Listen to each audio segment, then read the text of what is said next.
সদস্যদ্বয় মঞ্চে আসীন আছেন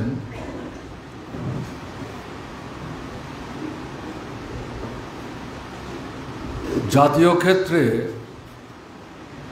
যুদ্ধের বিরুদ্ধে শান্তির সপক্ষে জনমত গড়ে তোলার প্রশ্নে দলমত নির্বিশেষে যে প্রতিনিধিদের নিয়ে কমিটি তৈরি হয়েছে তার ত্রিপুরা রাজ্যের যে শাখা, সেই শাখার যুগ্ম আহ্বায়কদ্বয় এবং আপনারা যারা উপস্থিত হয়েছেন এই সভায়, আপনাদের সকলকে আন্তরিকভাবে প্রীতি, শুভেচ্ছা এবং অভিনন্দন জানাচ্ছি। আমার আগে তিনজন বক্তা কথা বলেছেন। আজকের কর্মসূচির যে প্রাসঙ্গিকতা, তার সাথে সাযুজ্য রক্ষা করেই বিশেষ করে অধ্যাপক গোস্বামী এবং সিআইটিউর ত্রিপুরা রাজ্য কমিটির সাধারণ সম্পাদক কমরেড দত্ত আপনাদের সামনে বিস্তৃত পরিসরে আলোচনা করার চেষ্টা করেছেন। ডক্টর যুধিষ্ঠির দাস বরাবরই তিনি অল্প কথা বলেন এই জাতীয় সভায়। তার পার্টির আভ্যন্তরীণ সভায় কত সময় নিয়ে কথা বলেন সেটা তো আমার জানবার সুযোগ নেই, কিন্তু আমি দেখছি পাবলিক এই ধরনের গ্যাদারিংয়ে তিনি সবসময় খুব অল্প সময়ে কথা বলেন। তিনিও তার পূর্বের দুজন বক্তার বক্তব্যের প্রেক্ষাপটে যেই জায়গাটাতে বিশেষ করে জোর দেওয়া দরকার সে সম্পর্কে সবার সামনে তার যে ভাবনা, তার যে চিন্তা, সেটা উপস্থিত করার চেষ্টা করেছেন। আমি তিনজন বক্তাকে আন্তরিকভাবে অভিনন্দন জানাচ্ছি। অত্যন্ত সুন্দরভাবে প্রাঞ্জল ভাষায় এই সভার যে মূল উদ্দেশ্য তার সাথে সাযুজ্য রক্ষা করে কথা বলার জন্য। স্বাভাবিক কারণে খুব বেশি সময় নিয়ে কথা বলার প্রয়োজন নেই। আমি এর বাইরে প্রাসঙ্গিক কয়েকটি বিষয় আপনাদের সামনে উল্লেখ করার চেষ্টা করব। প্রথম বিশ্বযুদ্ধের আগে পৃথিবীতে যুদ্ধ ছিল না বা যুদ্ধ হয়নি ঘটনা কিন্তু তা না। রাজরাজাদের যুদ্ধ তো লেগেই ছিল। রাজা আছেন, যুদ্ধ নেই, এটা কি করে হবে? রাষ্ট্র গঠিত হয়েছে, এক রাষ্ট্রের সাথে অন্য রাষ্ট্রের যুদ্ধ ছিল দখলদারির লক্ষ্যকে সামনে রেখে, কিন্তু তার ব্যাপকতা তেমনভাবে হয়তো ছিল না। দুটো তিনটা রাষ্ট্রের মধ্যে বিরোধ, লড়াই, যুদ্ধ অন্যরা দেখতেন, নিজেরা হয়তো যুক্ত হতেন না। কিন্তু প্রথম পৃথিবীতে 13-14 সালে যে যুদ্ধটা সেখানে দামামা বাজালো, তাতে দেখা গেল প্রায় 30 থেকে 33টি রাষ্ট্র এই যুদ্ধে প্রত্যক্ষ পরোক্ষভাবে এবং প্রধানত প্রত্যক্ষভাবে তারা যুক্ত হয়ে পড়েছিলেন। এর আগে এত বিরাট সংখ্যক রাষ্ট্র সরকারিভাবে ঘোষণা দিয়ে যুদ্ধে অংশগ্রহণ করার ঘটনা এভাবে ঘটেনি। সে কারণেই 13-14 যে যুদ্ধ, এটাকে বিশ্বযুদ্ধ বলে চিহ্নিত করা হলো।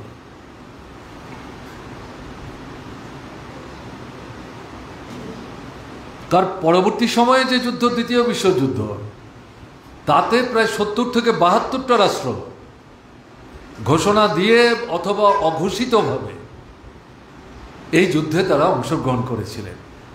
এই যুদ্ধের সূত্রপাত কীভাবে হয়েছে অধ্যাপক গোস্বামী উল্লেখ করার চেষ্টা করছেন, আমি সেখানে যাচ্ছি না। কিন্তু এই প্রথম বিশ্বযুদ্ধই বলুন আর দ্বিতীয় বিশ্বযুদ্ধই বলুন, তার ভিত্তিটা কি, উদ্দেশ্যটা কি, লক্ষ্যটা কি, সেই জায়গায় যদি আমরা যেতে না পারি, যুদ্ধ নয় শান্তি চাই, এ কথা বললে তো শুধু হবে না। মূল বিষয়টা, যুদ্ধ কারা করছে? পুঁজিবাদী দৃষ্টিভঙ্গির অনুসারী,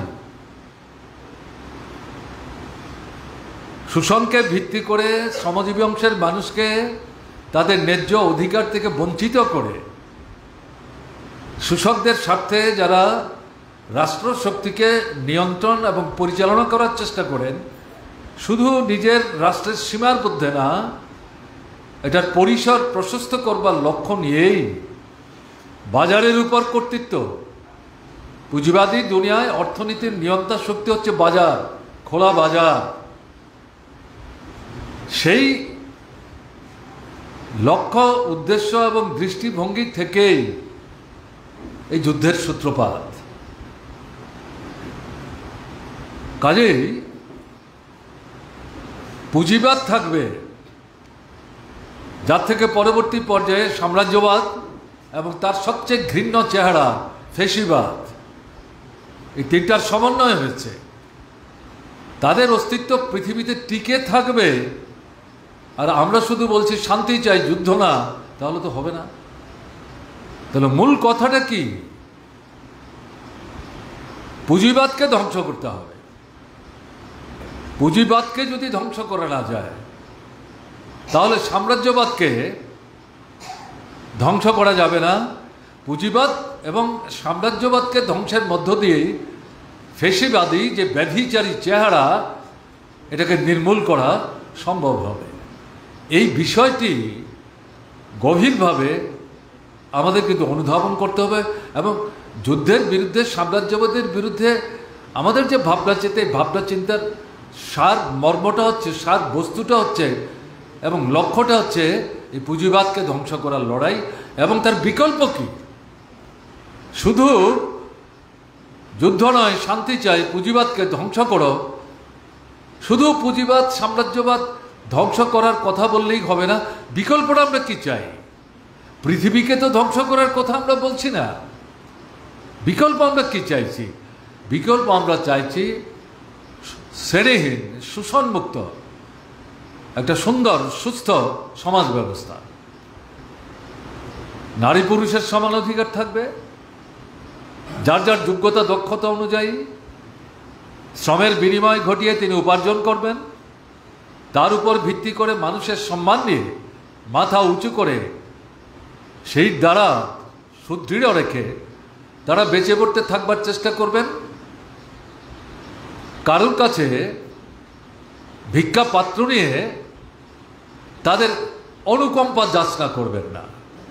কাজে এরকম যে ব্যবস্থা, সেটাকেই আমরা বলছি সমাজতান্ত্রিক সমাজ ব্যবস্থা।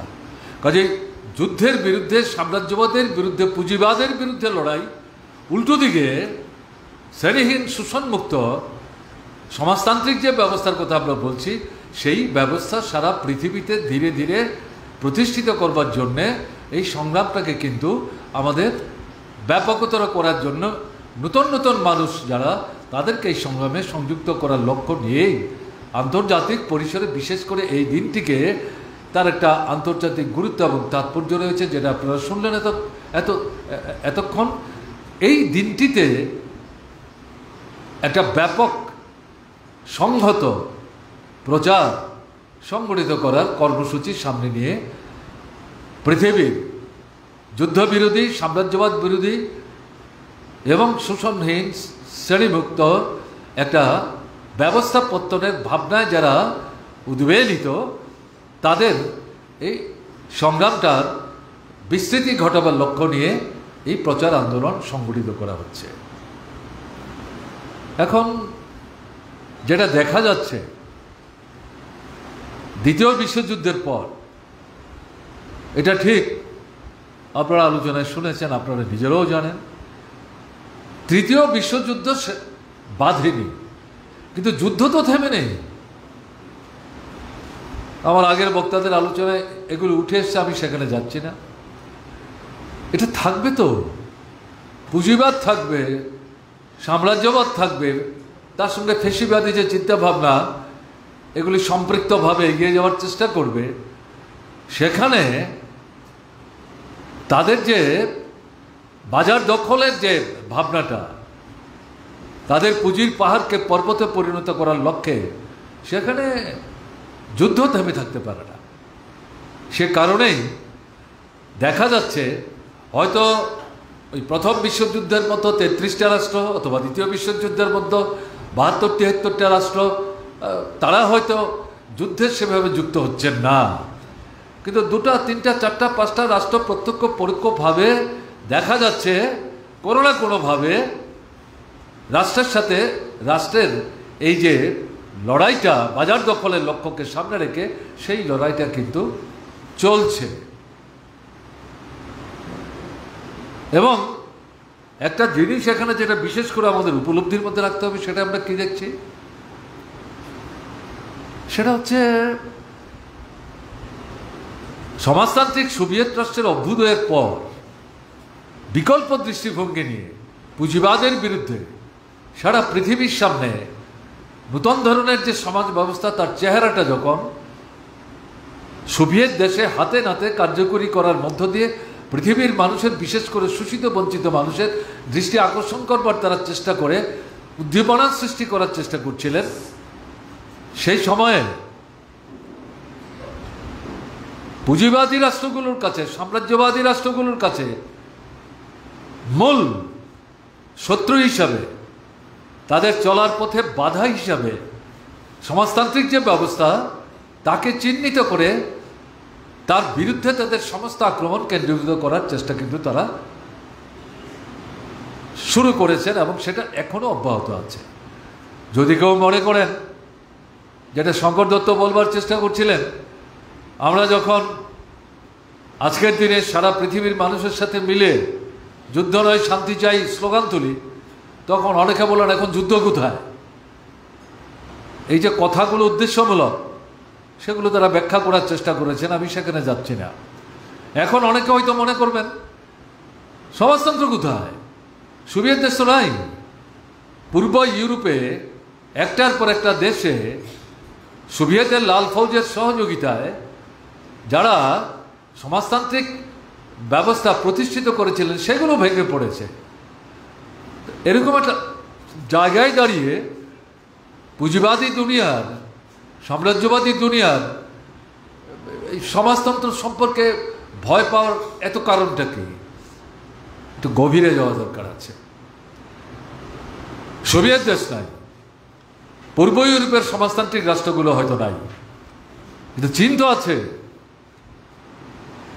জনসংখ্যার দিক থেকে, আয়তনের দিক থেকে, এবং তার যে সহায় সম্পদ যেভাবে সে সংহত করেছে, প্রকাশ্যে পুঁজিবাদ বা সাম্রাজ্যবাদের বিরুদ্ধে হৈ হৈ করে কথা না বললেও মহাচীনে কমিউনিস্ট নেতৃত্ব যারা রাষ্ট্র নিয়ন্ত্রণ করছেন, তারা ভালো করেই জানেন যে সাম্রাজ্যবাদী দেশগুলোর, সোভিয়েত দেশের অবর্তমানে দ্বিতীয় মূল লক্ষ্য হচ্ছে সমাজতান্ত্রিক চীন। কাজেই পুঁজিবাদী রাষ্ট্রের যে পালের গোদা সাম্রাজ্যবাদ, তার যে মূল নেতৃত্ব মার্কিন সাম্রাজ্যবাদ, নেটো সমাজতান্ত্রিক সোভিয়েতের বিপর্যয়ের পর ওয়ার্সোভুক্ত রাষ্ট্রের যে সমঝোতার জোটটা ভেঙে গেছে। কাজেই মানুষ তখন বলতে শুরু করেছিলেন নেটো থাকবে না, নেটোর অস্তিত্বের প্রয়োজন নেই, কেন এটা বাঁচিয়ে রাখবে। কিন্তু উল্টো দেখা যাচ্ছে মার্কিন সাম্রাজ্যবাদ নেটোকে আরও শক্তিশালী করার চেষ্টা করছে, নতুন নতুন রাষ্ট্রকে তার মধ্যে ঢুকাবার চেষ্টা করছে এবং মূল লক্ষ্য কেন্দ্রীভূত করার চেষ্টা করছে চীনকে চারিদিক থেকে কি করে ঘেরাও করা যায়। সেই জায়গায় চীন সাম্রাজ্যবাদের বিরুদ্ধে সদা সতর্ক থেকে তার যে সহযোগী শক্তি তাদেরকে যেমন সমন্বিত করার চেষ্টা করছেন, তাদেরকে সাহায্য করার মধ্য দিয়ে তাদের সাথে যাতে একটা বন্ধুত্বের সম্পর্ক সেখানে গড়ে উঠে সাম্রাজ্যবাদের বিরুদ্ধে যে লড়াই, সেই লড়াইয়ের মঞ্চে তাদেরকে যাতে সমবেত করা যায়, এটা যেমন একদিকে দেখছেন, অপরদিকে নিজেদের শক্তিকে সংহত এবং সুদৃঢ় সম্প্রসারিত করার ক্ষেত্রে তারা কিন্তু তাদের কাজ করে যাওয়ার চেষ্টা করছেন। ফলে আজকের পৃথিবীতে এই পুঁজিবাদ বা সাম্রাজ্যবাদের সঙ্গে সমাজতন্ত্রের যে মৌলিক যে বিরোধটা, যে দ্বন্দ্বটা, এই দ্বন্দ্বটা, তার যে অস্তিত্ব, তাকে কিন্তু অস্বীকার করার কোনো সুযোগ নেই। তাকে অস্বীকার করার সুযোগ নেই।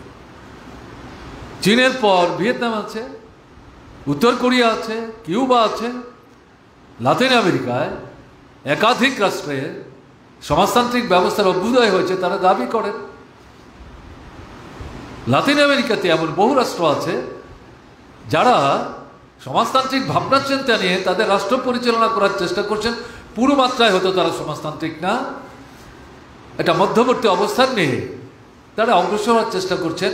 কাজে সেদিক থেকে এটা আমাদের উপলব্ধির মধ্যে রাখতে হবে যে মূল যে বিরোধটা, এই বিরোধটা কিন্তু পৃথিবীতে এই মুহূর্তে এই পুঁজিবাদ বনাম সাম্রাজ্যবাদ বনাম সমাজতন্ত্র।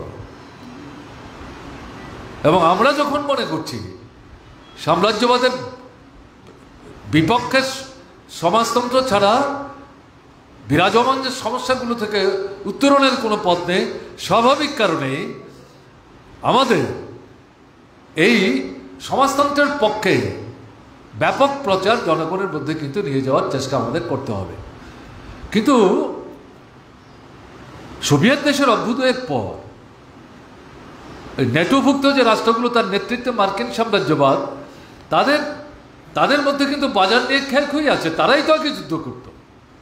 কিন্তু সোভিয়েতের যখন অভ্যুদয় ঘটল, পূর্ব ইউরোপের রাষ্ট্রগুলোতে যখন সমাজতন্ত্রের পতন ঘটল, তার পরবর্তী সময় যখন মহাচীন এর সাথে যুক্ত হলো, তারা তখন দেখল যে তাদের প্রভাব বিস্তারের জায়গাগুলো সংকুচিত হচ্ছে। এই পরিস্থিতিতে এই সমাজতান্ত্রিক শিবিরকে ধ্বংস করতে হবে। ধ্বংস করতে গেলে পর সাম্রাজ্যবাদী দেশ, পুঁজিবাদী দেশগুলো নিজেদের মধ্যে এখন খেল করলে চলবে না। এটাকে নিজেদের মধ্যে বিরোধগুলোকে দূরে সরিয়ে সমস্ত শক্তিকে সংগত করে এই সমাজতান্ত্রিক ব্যবস্থার বিরুদ্ধে আমাদের সমস্ত শক্তি এককাট্টা করে আক্রমণটাকে কেন্দ্রীভূত করতে হবে। তাতে গিয়ে সোভিয়েত দেশের বিপর্যয়ের আগ পর্যন্ত পুঁজিবাদী রাষ্ট্রগুলোর আভ্যন্তরীণ বিরোধ বিসংবাদ সেভাবে কিন্তু ফেটে পড়তে দেখা যায়নি। সোভিয়েত দেশের বিপর্যয়ের পর, পূর্ব ইউরোপের সমাজতান্ত্রিক রাষ্ট্রগুলোর বিপর্যয়ের পর এখন গিয়ে যেটা দেখা যাচ্ছে, তাদের আভ্যন্তরীণ যে বিরোধ, সাম্রাজ্যবাদী দেশগুলোর মধ্যে যে বিরোধ, সেই বিরোধগুলো কিন্তু আবার মাথাচাড়া দিচ্ছে, এগুলো প্রসারিত হচ্ছে। যদিও তারা চেষ্টা করছেন নিজেদের মধ্যে আলাপ আলোচনা ইত্যাদির মাধ্যমে এই বিরোধটাকে কতটা বেশি সংহত করা যায়, এটাকে কমিয়ে আনা যায়, যেটাকে আমরা বলি মিউটেড, এটা করা যায়, কিন্তু এটা তারা করতে পারছেন। ঘটনা কিন্তু তারা এই যে ইউক্রেন এবং রাশিয়ার যুদ্ধের কথা, ইসরায়েল এবং প্যালেস্তাইনের যে যুদ্ধের কথা, মধ্যপ্রাচ্যের প্রসঙ্গ এখানে যেটা বেরিয়ে আসলো, ইরান ইরাকের যে প্রশ্ন, প্যালেস্তাইন এবং ইসরায়েলের যুদ্ধকে ভিত্তি করে তারা যে ভূমিকা নেওয়ার চেষ্টা করছে, তা এই যে জায়গাগুলোতে এই যুদ্ধটা কারা সংগঠিত করছে?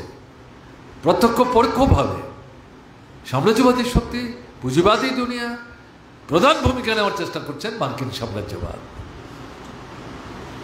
এবং আপনারা শুনছিলেন কমরেড শঙ্কর দত্ত বলবার চেষ্টা করছিলেন, এই যুদ্ধ খাতে মার্কিন সাম্রাজ্যবাদ তার বাৎসরিক বাজেটে এর আগের বছরে যে টাকা তারা বরাদ্দ করেছিলেন, তার থেকে 12 থেকে 15 ভাগ অতিরিক্ত টাকা বর্তমান সময়ে তাদের বাজেটের মধ্যে অন্তর্ভুক্ত করেছেন। এবং এটার মূল উদ্দেশ্য কি?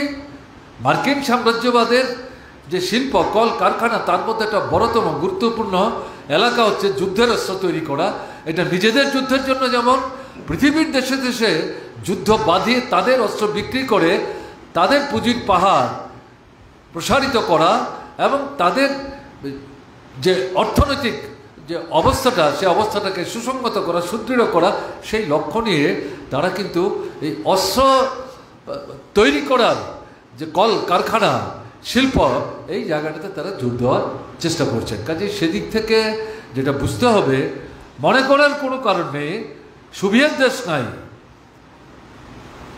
একা চীন, ছোট্ট উত্তর কোরিয়া অথবা ভিয়েতনাম, এই পরিস্থিতিতে সাম্রাজ্যবাদী যে দেশগুলো তাদের আর সেখানে ভয় ভীতি তেমন কিছু নেই, তারা সমঝোতার ভিত্তিতে সারা পৃথিবীর বাজারটাকে তারা ভাগ বটরা করে নিতে পারবেন। ঘটনা কিন্তু তা হচ্ছে না বলেই তাদের মধ্যেও কিন্তু এই ধরনের যুদ্ধগুলো লেগেই আছে, এই যুদ্ধগুলো লেগে আছে। এরা এই পুঁজিবাদী রাষ্ট্রগুলো, সাম্রাজ্যবাদী দেশগুলো, ডেভেলপিং যে কান্ট্রিগুলি, তারা পুরো মাত্রায় উন্নত হয়নি। তার মধ্যে আমাদের ভারতবর্ষ এখনও আছে এরকম, যাদেরকে আমরা তৃতীয় দুনিয়ার রাষ্ট্র বলি। এই রাষ্ট্রগুলোকে সাম্রাজ্যবাদী দেশগুলো তারা দাবিয়ে রাখবার জন্য, পদানত করে রাখবার জন্য, তাদের উপর খবরদারি করবার তাদের যে অধিকার, এই অধিকারটা প্রতিষ্ঠিত করবার জন্যে তাদের সঙ্গে কিন্তু তাদের বিরোধটা চলছে। এই বিরোধটাকে খাটো করে দেখলে কিন্তু ভুল করা হবে। এবং তার সাথে যেটা আমরা দেখছি আন্তর্জাতিক পরিসরে, সমাজতান্ত্রিক রাষ্ট্রগুলোকে বাদ দিলে পর বাকি যে রাষ্ট্রগুলো আছে তাদের মধ্যে পুঁজির সঙ্গে শ্রমের যে লড়াই, পুঁজি মানে শোষণ। কাদের শোষণ করছেন? যাদের শ্রমের বিনিময়ে সম্পদ তৈরি হচ্ছে, শ্রমজীবী অংশের মানুষ, তাদের মধ্যে যে বিরোধটা, এই বিরোধ বিসম্বাদ, এটা গভীর থেকে গভীরতর হচ্ছে, এটা প্রসারিত হচ্ছে। ফলে সেদিক থেকে যদি আমরা সারা পৃথিবীর দিকে তাকাই, তাহলে দেখা যাবে যে এই ৩-৪টা বিরোধ সেখানে কিন্তু বিরাজমান এবং এটা প্রসারিত হচ্ছে। এরকম বিষয়টাকে ভাবনায় রেখেই সাম্রাজ্যবাদের বিরুদ্ধে, পুঁজিবাদের বিরুদ্ধে আমাদের যুদ্ধ যদি প্রকৃত অর্থেই আমরা বন্ধ করতে চাই, শান্তি যদি প্রকৃত অর্থেই আমরা সুপ্রতিষ্ঠিত করতে চাই, তাহলে পৃথিবীর মানুষকে বিকল্প যে পথ, শ্রেণীহীন শোষণমুক্ত সমাজ, সমাজতান্ত্রিক ব্যবস্থা, সেই ব্যবস্থা প্রতিষ্ঠার জন্যে লড়াইটাকে যদি আমরা ব্যাপকতর করার ক্ষেত্রে বৃহত্তম অংশের মানুষকে সংগঠিত করতে না পারি, তাহলে আমাদের স্লোগানটা নিছক একটা স্লোগানেই পর্যবসিত হবে। এই ভাবনায় জারিত হয়ে আজকের দিনের যে কর্মসূচি, এই কর্মসূচিকে আমাদের উপলব্ধি করতে হবে। এবং এখানটাতে যেটা বিশেষ করে বলবো, এটা বছরে একবার 1 সেপ্টেম্বর আমরা এই স্লোগান দেব, আর সারা বছর আমরা চোখ কান বন্ধ করে থাকব। পৃথিবীর যে কোনো প্রান্তে যে কোনো ঘটনা ঘটুক, তা তো হতে পারে না। আর তা যদি হতো, তাহলে প্যালেস্তাইন ইসরায়েলের মধ্যে যে যুদ্ধ চলছে, ইউক্রেন এবং রাশিয়া নিয়ে হয়তো আমরা খুব বেশি কথাবার্তা বলছি না, কিন্তু প্যালেস্তাইন এবং ইসরায়েল নিয়ে আমরা তো কথা বলছি, বারবার মাঠে আমরা নামছি। কাজেই সেদিক থেকে যেটা আমাদের ভাবনার মধ্যে থাকা দরকার, যে চোখ কান খোলা রাখতে হবে।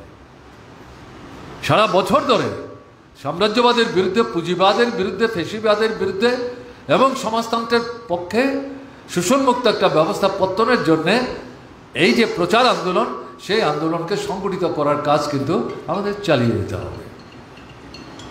এটা নিরন্তর, এটা বাদ দিয়ে আমরা শুধু বছরে একবার এই 1 সেপ্টেম্বরই শুধু অনুষ্ঠান আমরা করব, এটা যদি আমরা চিন্তা করি, তাহলে কিন্তু আমরা ভুল করব এবং একটা সংকীর্ণ গণ্ডির মধ্যে আমাদের ভাবনা চিন্তাকে আবদ্ধ রাখবো, এটা কিন্তু হওয়া উচিত না।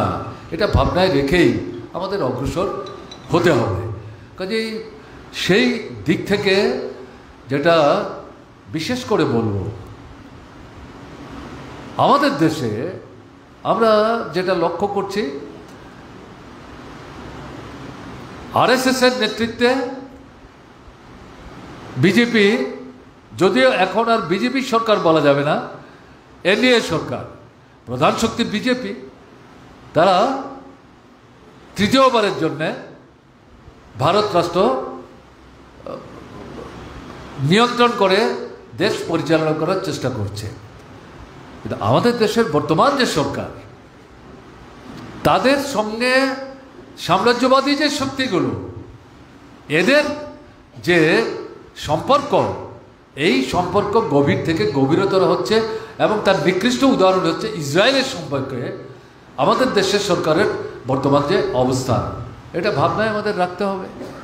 ফলে আমাদের দেশের সরকারের পুঁজিবাদী ব্যবস্থা এখানে সুঠাম করার জন্য তারা তো কাজ করছে, এর বিরুদ্ধে যেমন লড়াই, মার্কিন সাম্রাজ্যবাদ সহ পৃথিবীর দেশে দেশে এই সাম্রাজ্যবাদী শক্তি যুদ্ধ বাঁধিয়ে যে অশান্তির পরিবেশ তৈরি করার চেষ্টা করছে, তাদের বিরুদ্ধে কার্যকরী ভূমিকা না নিয়ে আমাদের দেশের মানুষকে বিভ্রান্ত করার যে চেষ্টা করছে, সেই সম্পর্কে কিন্তু আমাদের সচেতন থাকার দরকার আছে।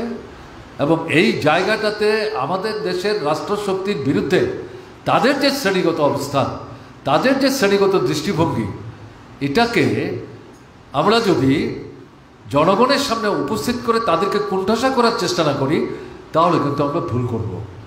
কাজে সেই ভাবনা নিয়ে, দৃষ্টিভঙ্গি নিয়ে আন্তর্জাতিক পরিসরে যেমন আমাদের একটা দায়িত্ব প্রতিপালন করতে হবে, আমাদের দেশের ভেতরে বর্তমান রাষ্ট্রশক্তির যারা ধারক বাহক, তাদের সম্পর্কেও জনগণকে যদি আমরা সচেতন করার ক্ষেত্রে ভূমিকা নিতে না পারি, তাহলে কিন্তু আমরা ভুল করব। কাজেই সেই বিষয়টা ভাবনায় রেখেই আমাদেরকে আগামী দিনে আরও ব্যাপকতর অংশের মানুষকে এই লড়াইয়ে সমবেত করার ক্ষেত্রে ভূমিকা গ্রহণ করতে হবে। এবং ধরুন, আমরা যেটা লক্ষ্য করছি, আমাদের রাজ্যের কথা এখানে উল্লেখ হয়েছে, এখানে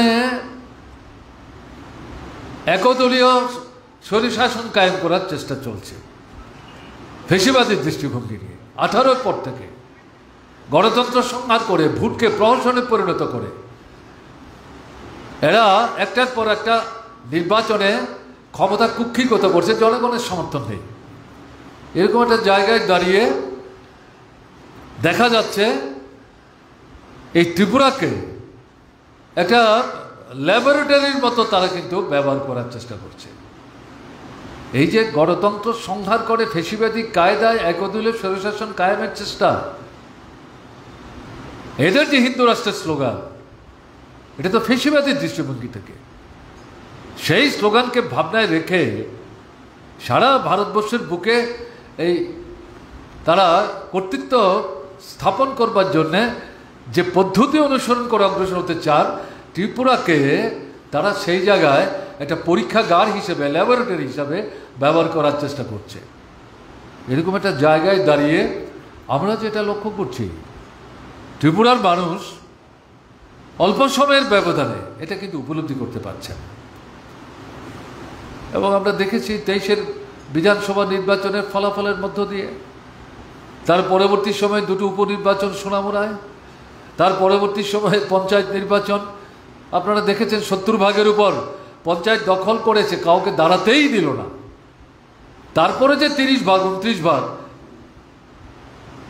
সেই ভোটটা যখন হয়ে গেল, গোনা যখন আরম্ভ হলো, বেলা 12টার পর যখন বুঝতে পারলো এর মধ্যে একটা অধিকাংশ জায়গায় তাদের বিরোধী শক্তি সেখানে সাফল্য অর্জন করছে, সেই গণনা কেন্দ্রটাকে লণ্ডভণ্ড করে দিয়ে বিরোধীদেরকে বের করে সেই জায়গাটা তারা করায়ত্ত করে প্রায় বলা যায় 85 থেকে 90 কিছু কিছু জায়গায় প্রতিরোধ গড়ে তোলে গণতান্ত্রিক শক্তি তাদেরকে প্রতিহত করতে হয়তো সক্ষম হয়েছে, এটা সাফল্য, একে ছোটো করে দেখার কোনো কারণ নেই।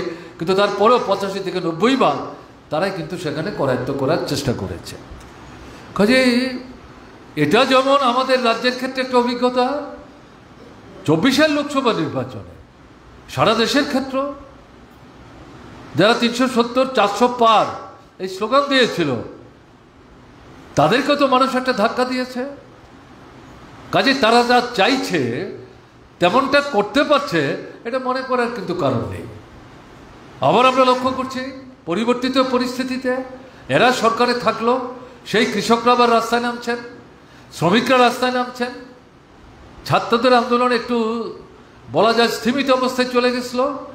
এখন যেটা দেখা যাচ্ছে বিশ্ববিদ্যালয়ে তারা আবার জেগে উঠবার চেষ্টা করছেন, রাজ্যে রাজ্যে যুবকরা সংগঠিত হওয়ার চেষ্টা করছেন। কাজে সেদিক থেকে যেটা দেখা যাচ্ছে যে একটা মানে ভিন্ন দৃষ্টিভঙ্গি নিয়ে এই শক্তিরেখা কোণঠাসা করবার জন্যে মানুষ কিন্তু এগিয়ে যাওয়ার চেষ্টা করছে। পার্লামেন্টের ভেতরে, পার্লামেন্টের বাইরে একটা ভিন্ন সুর নিয়ে গণতান্ত্রিক শক্তির বিকাশ এবং বিস্তার সেখানে ঘটছে। কাজেই এই যে ধারাটা আমাদের দেশের মধ্যে কিন্তু অব্যাহত রাখতে হবে। সারা পৃথিবীতে লক্ষ্য করুন, সোভিয়েত দেশের বিপর্যয়ের পর আন্তর্জাতিক যে রাজনৈতিক পরিমণ্ডল এটা দক্ষিণ পন্থার দিকে ঝুঁকে গেছিল। সারা পৃথিবীর বুকেই দক্ষিণ পন্থার বিস্তার ঘটিয়ে প্রগতিশীল শক্তিকে টুটি টিপে মারবার তারা চেষ্টা করছিল। এই যে বছরটা চলছে 2024, এই বছরে পৃথিবীতে প্রায় 50 থেকে 54টা রাষ্ট্রে কিন্তু নির্বাচন সংগঠিত হচ্ছে। এর মধ্যে বেশ কয়েকটা রাষ্ট্রে নির্বাচন সম্পন্ন হয়ে গেছে। তাতে গিয়ে যেটা দেখা যাচ্ছে না, দক্ষিণপন্থীরা রাষ্ট্র ক্ষমতায় থেকে পুনরায় সেই ক্ষমতায় ফিরে আসবার চেষ্টা নিলেও সব জায়গায় তারা ফিরে আসতে পেরেছে ঘটনা কিন্তু তা না। সব জায়গায় তারা ফিরে আসতে পারছে ঘটনা কিন্তু তা না। অনেক জায়গায় তারা পরাস্ত হচ্ছে। অল্প কিছু জায়গায় তাদের প্রতিপক্ষ প্রকৃত যে প্রগতিশীল শক্তি ভিন্ন অর্থনৈতিক দৃষ্টিভঙ্গি নিয়ে সমাজতন্ত্র কায়েম করার লক্ষ্য নিয়ে এগিয়ে যাচ্ছেন, এরকম শক্তি জয়যুক্ত হতে না পারল সেন্ট্রাল লেফট বা বামপন্থী মনোভাবাপন্ন পুঁজিবাদী দৃষ্টিভঙ্গির বিরুদ্ধে, সাম্রাজ্যবাদের বিরুদ্ধে এরকম ভাবনার যে শক্তি, তারাও কিন্তু বিভিন্ন রাষ্ট্রে, বিশেষ করে গুরুত্বপূর্ণ রাষ্ট্রে, ফ্রান্সের নির্বাচন, ইউনাইটেড কিংডমের নির্বাচন, ভেনেজুয়েলার নির্বাচন, তার মধ্য দিয়ে কিন্তু আমরা তার প্রতিফলন ঘটতে দেখছি। তাহলে প্রশ্নটা কি? প্রশ্ন হচ্ছে আমাদের ভারতবর্ষে বা ত্রিপুরায় এদের বিরুদ্ধে এরা যে প্রতিক্রিয়ার পরিমণ্ডল তৈরি করার চেষ্টা করছেন, আন্তর্জাতিক প্রতিক্রিয়ার তারা সহযোগী শক্তি সাগরের, তাদেরকে যেমন কোণঠাসা করার ক্ষেত্রে মানুষ উঠে দাঁড়াবার চেষ্টা করছে, আন্তর্জাতিক ক্ষেত্রেও কিন্তু দক্ষিণপন্থার বিরুদ্ধে আমরা যেভাবে চাইছি ব্যাপকভাবে না হলো পর্যায়ক্রমে ক্রমে ক্রমে সেখানেও কিন্তু মানুষ মাথা তুলে দাঁড়াবার চেষ্টা করছে। কাজেই মনে করার কোনো কারণ নেই। প্রতিক্রিয়ার শক্তি এসছে, বুকে পাথর চাপা হয়ে বসেছে, এর থেকে কোনো নিস্তার নেই, এটাকে মেনে নিতে হয়, কোনো বিকল্প নাই। সোভিয়েত দেশের বিপর্যয়ের পর যারাই স্লোগান দিয়েছিল যে সমাজতন্ত্র খতম, এটা একটা অল্প সময়ের স্বপ্ন, এটা একটা দুর্ঘটনা, এই সোভিয়েত দেশের বিপর্যয়ের মধ্য দিয়ে তাকে আমরা সমাধিস্থ করেছি। পুঁজিবাদ এসছে, পুঁজিবাদ থাকবে, পুঁজিবাদকে থাকতে হবে, তার কোনো বিকল্প নাই। তার মানে সাম্রাজ্যবাদ থাকবে, ফেসিবাদ থাকবে, এই ভাবনাটা যারা প্রচার করার চেষ্টা করছিলেন, এটা যে বাস্তব না। আন্তর্জাতিক পরিস্থিতির মধ্যে ক্রমে ক্রমে যে পরিবর্তনটা লক্ষ্য করা যাচ্ছে, আমাদের জাতীয় ক্ষেত্র কিন্তু এটা লক্ষ্য করা যাচ্ছে। তাই সেই জায়গায় দাঁড়িয়ে আজকের দিনে বিশেষ করে আমাদের যে শপথটা গ্রহণ করতে হবে, আনুষ্ঠানিক শপথ না, সেটা আন্তরিকভাবে, এটা শ্রমিক আন্দোলন, কৃষক আন্দোলন, খেতমজুরদের আন্দোলন, শিক্ষক ক্যাডারি কর্মচারীদের আন্দোলন, ছাত্রদের যুবকদের আন্দোলন, উপজাতি তফসিলি অংশের মানুষের যে আন্দোলন, ছোট মাঝারি ব্যবসায়ীদের যে আন্দোলন, এই যে বিরাট অংশের কথা বলছি, তারা সবাই প্রত্যক্ষ পরোক্ষভাবে কিন্তু আক্রান্ত হচ্ছে। কাজেই তাদের নিজ নিজ ক্ষেত্রে যে সমস্যাগুলো তারা সম্মুখীন হচ্ছেন, এরকে ভিত্তি করে তাদের লড়াইয়ের পাশে সহযোগী শক্তির সেখানে সমর্থনের হাত প্রসারিত করা এবং কোনো কোনো ক্ষেত্রে বিভিন্ন অংশের সম্মিলিতভাবে সেখানে সাধারণ সমস্ত অংশের মানুষের স্বার্থকে সুরক্ষিত করতে পারে এরকম ন্যূনতম দাবি সনদের উপর ভিত্তি করে লড়াই কিন্তু আগামী দিনে তীব্র করতে হবে, তীক্ষ্ণ থেকে তীক্ষ্ণতর করতে হবে। ফলে আজকের দিনে এই শপথটা আমাদের কিন্তু গ্রহণ করতে হবে এবং আগামী দিনে আপনারা এখানে যারা সমবেত হয়েছেন তারা কোনো না কোনো গণতান্ত্রিক সংগঠনের সামনের সারির নেতৃত্ব সংগঠক দায়িত্ব পালন করার চেষ্টা করছে। নিজ নিজ সংগঠনের ক্ষেত্রে এই দৃষ্টিভঙ্গি নিয়ে আপনার সংগঠনকে সেভাবে পরিচালিত করার ক্ষেত্রে নেতৃত্বের দায়িত্ব প্রতিপালনের জন্যে আপনাদেরকে অগ্রসর ভূমিকা সেখানে গ্রহণ করতে হবে। কাজেই সেই দৃষ্টিভঙ্গি নিয়েই আপনাদেরকে এই আবেদন জানিয়ে আপনারা যেভাবে আজকের এই সভায় সমবেত হয়েছেন তার জন্য আপনাদের সবাইকে আরেকবার অভিনন্দন জানিয়ে আমি আমার কথা বলা শেষ করছি। ভালো থাকবেন, আমার নমস্কার নেবেন।